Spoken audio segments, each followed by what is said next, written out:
India voice, आपकी सोच, आपकी आवाज। पूरी तरह सम्मान दें। हम कोई भी ऐसा कार्य न करें। मुझे आश्चर्य होता है, समाजवादी पार्टी के लोग गाजी के मेले का समर्थन करते हैं। ये गाजी कौन था? ये गाजी जो भारत की परंपरा और संस्कृति को रौंदने के लिए आया था।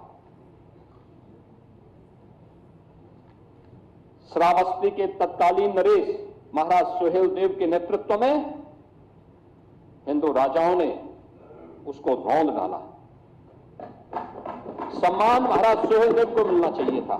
और ये मुझे आनंद की अनुभूति होती है कि हमारी डबल इंजन सरकार ने महाराज सुहेल देव के नाम पर बहराइच की चित्तौड़ा नामक स्थान पर महाराज सुहेल देव का भव्य स्मारक बना दिया। यह हमारी सरकार को गौरव की अनुभूति होती है कि महाराज सुहेल देव के नाम पर एकमात्र विश्वविद्यालय यह हमारी डबल इंजन की सरकार ने बनाया है। आजादी के बाद लोक माता अहिल्याबाई होलकर को सम्मान ये डबल इंजन की सरकार ने दिया है। आदरणीय प्रधानमंत्री जी ने लोक माता का एक भव्य प्रतिमा काशी विश्वनाथ धाम में स्थापित करवाई है। लेकिन गुमराह करना, असत्य वाचन करना और उसके माध्यम से गुमराह करने की जो प्रवृत्ति है समाजवादी पार्टी की, आज समाजवादी पार्टी लोक माता के नाम पर इसी प्रकार को गुमराह कर रही है। राम मंदिर का विरोध करते हैं, काशी विश्वनाथ धाम का विरोध करते हैं, क्या उस प्रकार के तत्वों को प्रश्रय देते हैं। ये प्रवृत्ति दिखाती है इनको भारत की आस्था के प्रति कोई सम्मान नहीं है, कोई सम्मान नहीं है। जन्माष्टमी को रोकने का काम, कांवड़ यात्रा को रोक लगाने का काम, अयोध्या की 84 कोसी परिक्रमा हो या दीपोत्सव और रंगोत्सव के कार्यक्रम, यह प्रतिपक्ष से जुड़े हुए दलों ने अपने समय में इनको रोकने का काम किया था। कांग्रेस तो सुप्रीम कोर्ट में यहां तक कह दी थी कि राम और श्री कृष्ण ये दोनों मिथक हैं। समाजवादी पार्टी ने अपने समय में राम भक्तों पर गोलियां चलाई थी, मंदिर निर्माण के मार्ग में बाधा पैदा करने के लिए अपने अधिवक्ता तैयार किए थे। लेकिन हम इस बात को कह सकते हैं कि हिंदुस्तान में भारत की आस्था को भी कैद करके नहीं रख सकता है और यतो धर्मस् ततो जय के भाव के साथ वह विजयी जरूर होगी। और यही हुआ है। और आज अयोध्या में हम देख सकते हैं प्रभु श्री राम का भव्य मंदिर का निर्माण हो गया है। आज देश और दुनिया आती है देखने के लिए, लाखों की संख्या में हर दिन श्रद्धालु आ रहा है, हर दिन आ रहा है, प्रफुल्लित होके जाता है। ये आस्था के केंद्र केवल आस्था के केंद्र नहीं है, ये वास्तव में राष्ट्र चेतना के केंद्र भी है। राष्ट्र की शाश्वत चेतना को एक ताकत मिलती है यहां से, और वहां से हम लोगों ने आज इस कार्य को आगे बढ़ाया है। इन्हीं बातों को लेकर के हम लोग ये लगातार इन बातों को देखते हैं कि भारत की इस आत्मा के प्रति सम्मान का भाव रखना और वहां कार्य करना, कि हम सबके लिए गौरव की बात है। और हम लोगों ने उसी कार्य के साथ अपनी विरासत पर गौरव की अनुभूति करने के साथ ही उससे प्रेरणा, उसका सम्मान और उसके बेहतर भविष्य के लिए एक ठोस कार्य योजना के साथ ये डबल इंजन सरकार ने कार्य किया है। हमने गुलामी की मानसिकता से मुक्ति का मार्ग लेकर के आदरणीय प्रधानमंत्री जी ने देश की आजादी के अमृत महोत्सव वर्ष के समय विकसित भारत के लिए जिन पंच प्रण की बात की थी, उसी से प्रेरणा लेकर के आज हम एक सशक्त भारत की अटल आधारशिला बनाने के लिए हम लोगों ने अपनी आस्था को आगे बढ़ाने का काम किया है।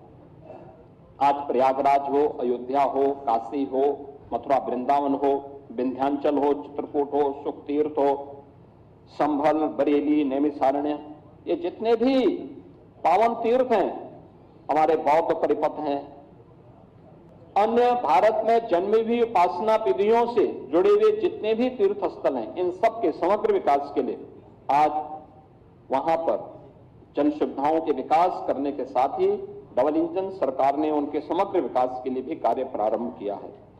आज उत्तर प्रदेश की पहचान, जब मैं उत्सव प्रदेश की बात कर रहा हूं तो उसकी पहचान दीपोत्सव से होती है। आज उसकी पहचान देव दीपावली से होती है। आज उसकी पहचान रंगोत्सव से होती है। अब ये केवल एक आयोजन मात्र नहीं है, बल्कि यह भारत के आध्यात्मिक गौरव का एक वैश्विक उत्सव के रूप में इन्होंने अपनी एक पहचान बनाई है। कौन ऐसा भारतीय होगा जिसने अयोध्या के दीपोत्सव को, काशी के देव दीपावली को और मथुरा वृंदावन के रंगोत्सव के कार्यक्रम के साथ आत्मिक भाव के साथ में जुड़ा हो। महोदय, आस्था का सम्मान करने का परिणाम क्या है?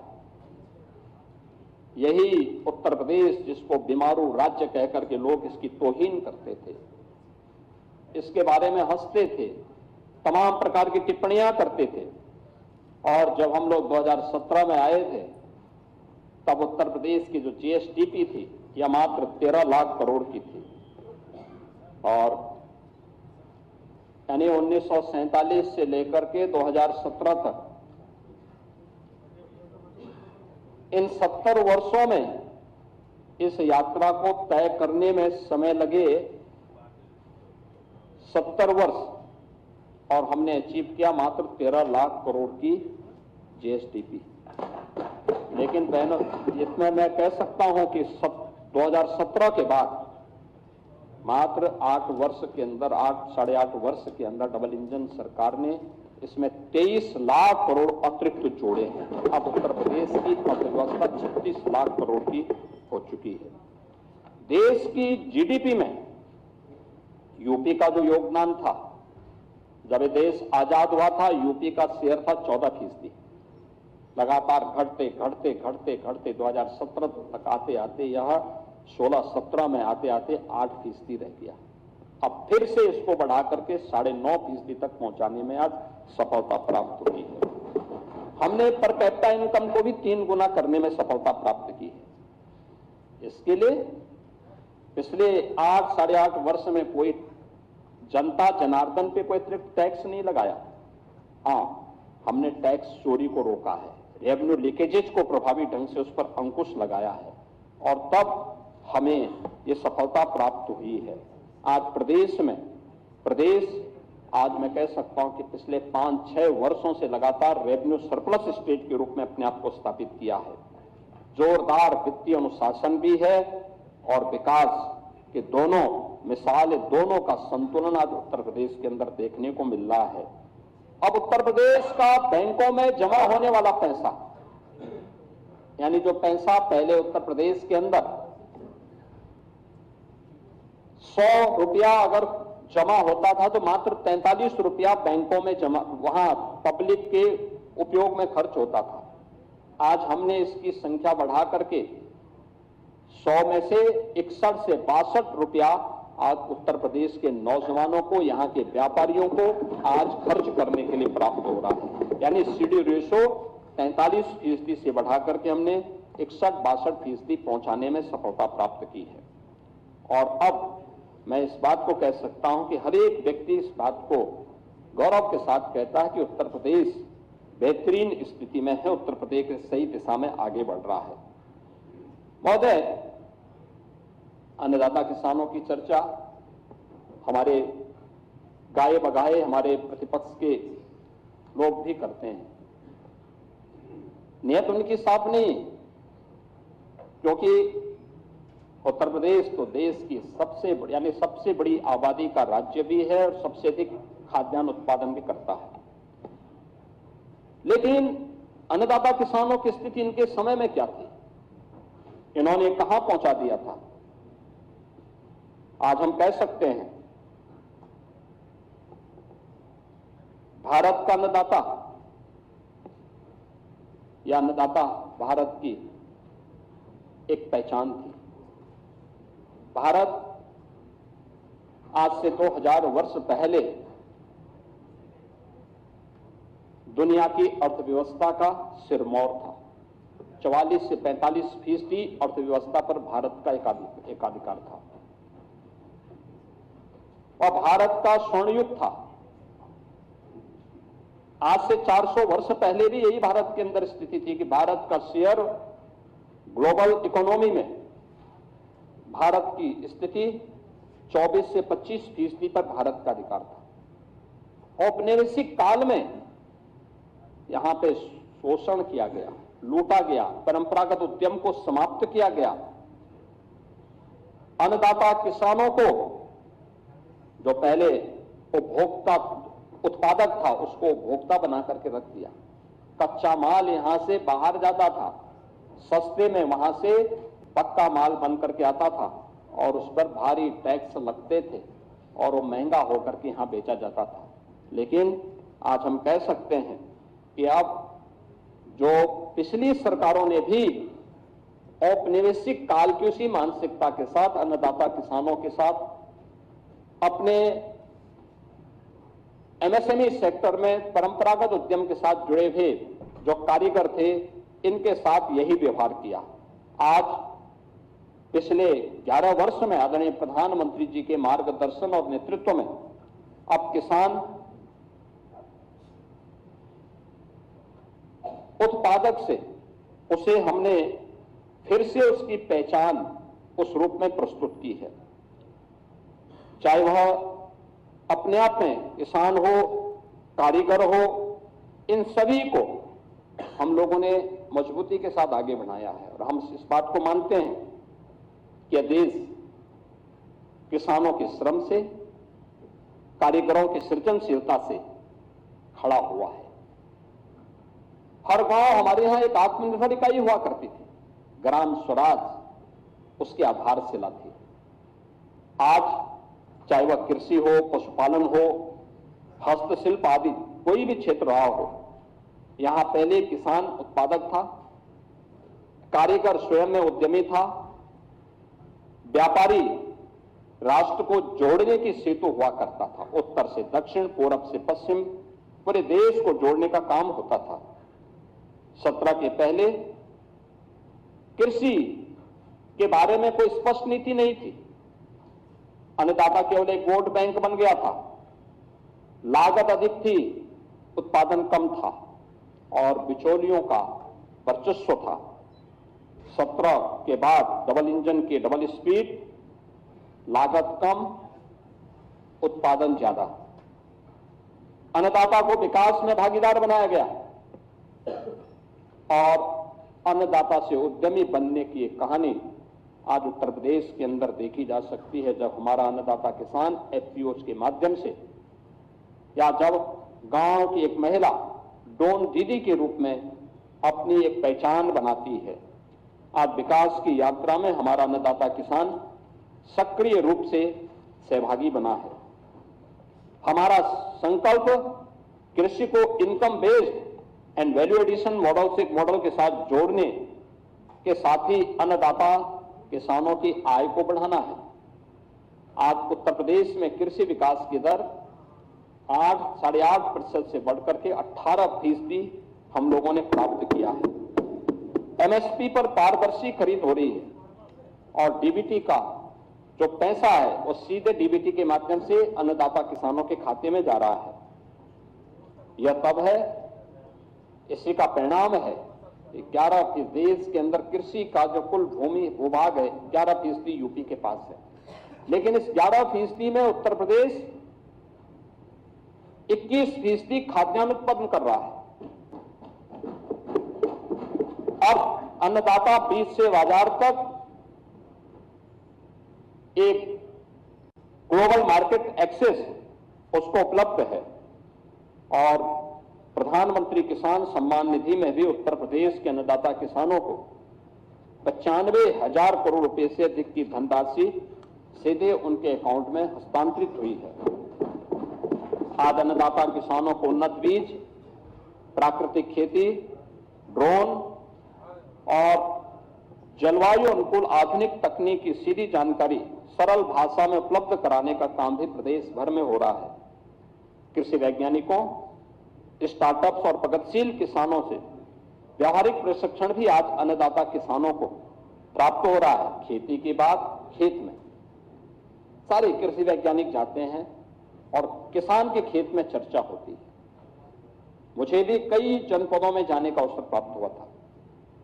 Drone dosing, FPOs, agri startups और फूड प्रोसेसिंग के माध्यम से फसलों का मूल्यवर्धन हो रहा है। अब प्रदेश में विश्व बैंक के सहयोग से यूपी एग्रीज यानी Uttar Pradesh agriculture growth and rural enterprise ecosystem strengthening project, यह परियोजना के माध्यम से भी आज उत्पादकता में वृद्धि करने, संसाधनों के कुशल उपयोग करने, कृषि आधारित उद्योगों के विकास और कृषि उत्पादों की गुणवत्ता सुधार पर विशेष ध्यान दिया जा रहा है। एक बात जो बार बार अन्नदाता किसानों की ओर से आती थी, वो आती थी निराश्रित गौवंश की। स्वाभाविक रूप से 17 के पहले प्रदेश के अंदर स्लॉटर हाउसेस धड़ल्ले से चलते थे, व्यापक तस्करी होती थी, आस्था के साथ खिलवाड़ होता था।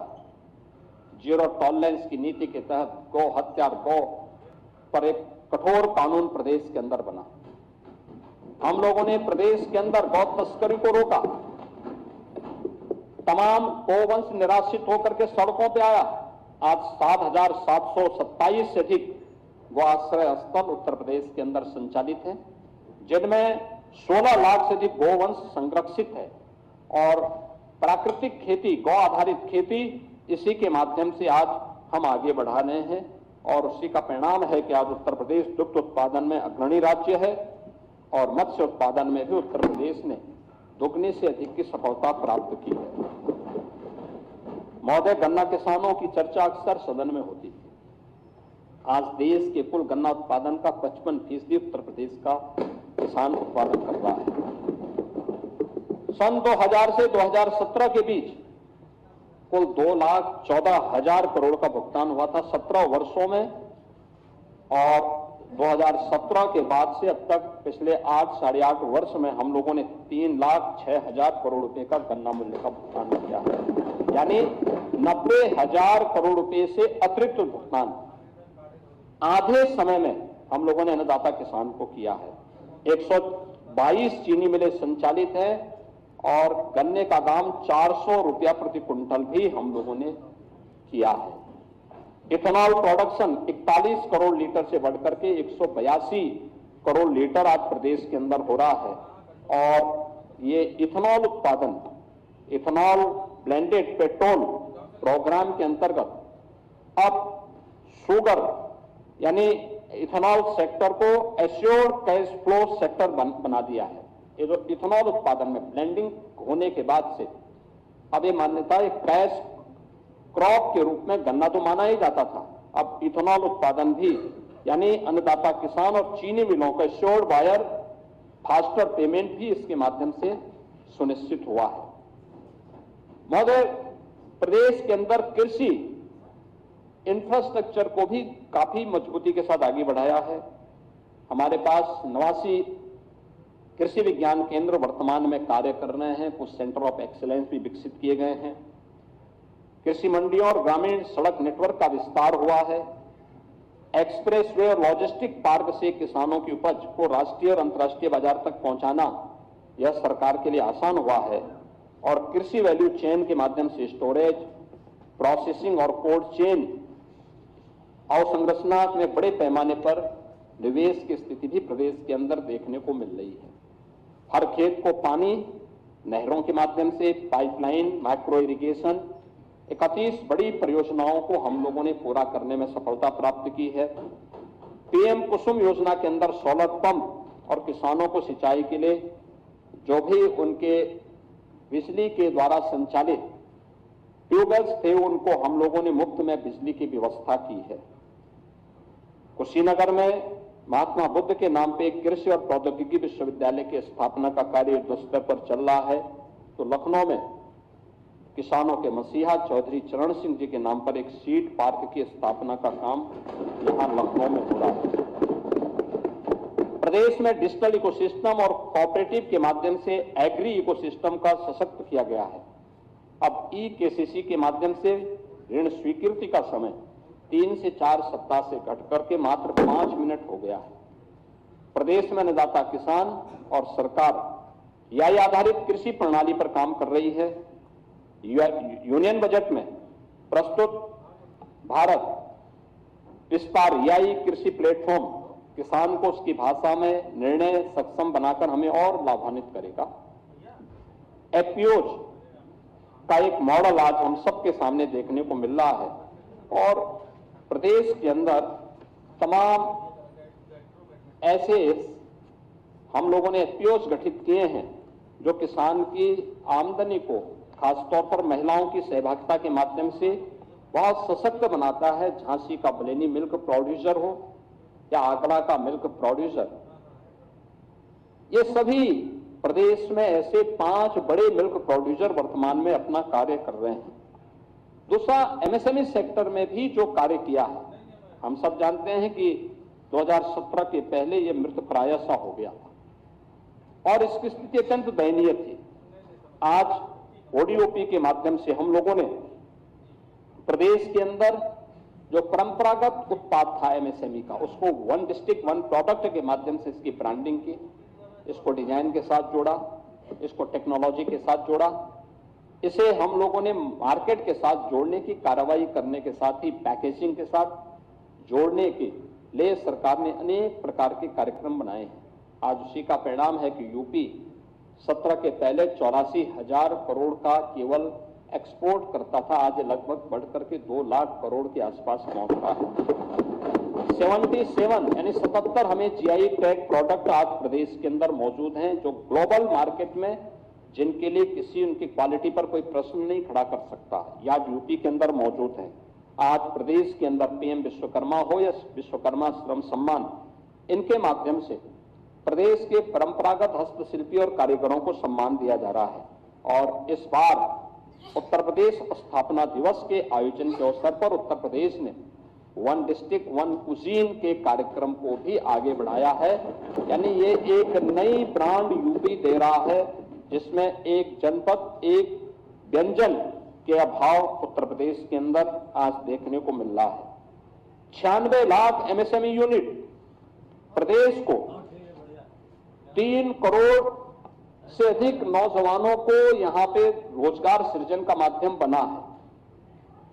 तो साथ साथ आदरणीय प्रधानमंत्री जी जो बात कहते हैं लोकल टू ग्लोबल, आज उसका मॉडल हमारा वन डिस्ट्रिक्ट वन प्रोडक्ट बना हुआ है जिसने देश के अंदर यूपी को एक नई पहचान दी है। 17 के पहले सब मृत प्राय सा हो गया था, हताश थे लोग, निराश थे। और जो देश, जो समाज, जो सरकार अपने अन्नदाता किसानों को आत्महत्या करने के लिए मजबूर करती हो, जो सरकार अपने हस्तशिल्पियों का सम्मान नहीं कर सकती हो, उसका कोई भविष्य नहीं और उसके सामने वैसे ही अंधकार होना होगा जैसे समाजवादी पार्टी और कांग्रेस के सामने अंधकार। इन लोगों ने सभी सेक्टर्स में हर एक तबके का इन लोगों ने अपमान किया है, उन्हें हतोत्साहित किया है। किसी भी सेक्टर में आप देखेंगे महोदय, आज प्रदेश के अंदर अगर आप देखेंगे निवेश के लिए किस प्रकार के कार्य हुए हैं। 17 के पहले न कोई नीति थी न सरकार की नीयत थी। असीम संभावनाओं के बावजूद प्रदेश में कोई निवेशक नहीं आता था, क्योंकि निवेश की पहली शर्त है सुरक्षा, निवेश की दूसरी शर्त है सुविधा और निवेश की तीसरी शर्त है कि हम एक पॉलिसी। इंडिया वॉइस, आपकी सोच, आपकी आवाज।